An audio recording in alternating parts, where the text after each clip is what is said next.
So there's only two entities at the federal level. You have an Inc. and you have the pass-through entities, which is sole proprietorship, partnership, LLC, Subchapter S, okay?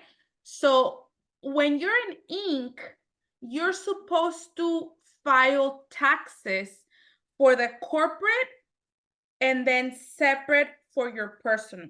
So the corporate tax gives you a W-2. There's no other way. Well, you can get a K-1, but you're not allowed to because the IRS wants you to have payroll because the company ya no eres tú, right? The company is a separate entity.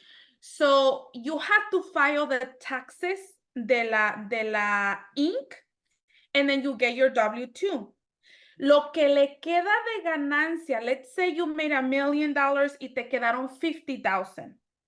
The corporate has to pay a tax on those 50,000. Corporate tax can go up to 45%, 30%, dependiendo de cuánto fue. So you pay the tax at the corporate level. Luego, en tu personal tax return, you need to report whatever dividends were paid to you because you're a shareholder of the company and you gotta pay your taxes de la W-2. That's why when you talk about double taxation, paying taxes 2 times, okay? That is the strategy for bigger corporations and for people who have partnerships and have different owners. That's the best way to go because it gets very messy if you do it personally. A small business, el subchapter S viene de small business.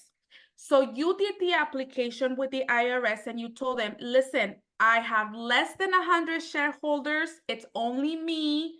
I'm just starting out. Can you please let me be classified as a subchapter S?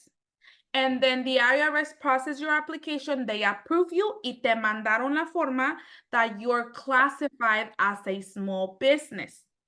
So in your taxes, you're still going to do a separate tax return for the corporation, pero esta vez the corporation is going to give you what it's called a K-1, which is distributions for the dividends.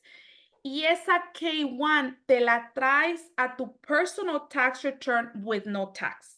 So there's no tax made at the corporate level. Are you following me so far?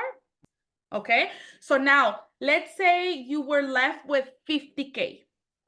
You were left with 50K. You get your K-1. Se viene a tu personal tax return y ahí es donde se hace complicated. It gets mixed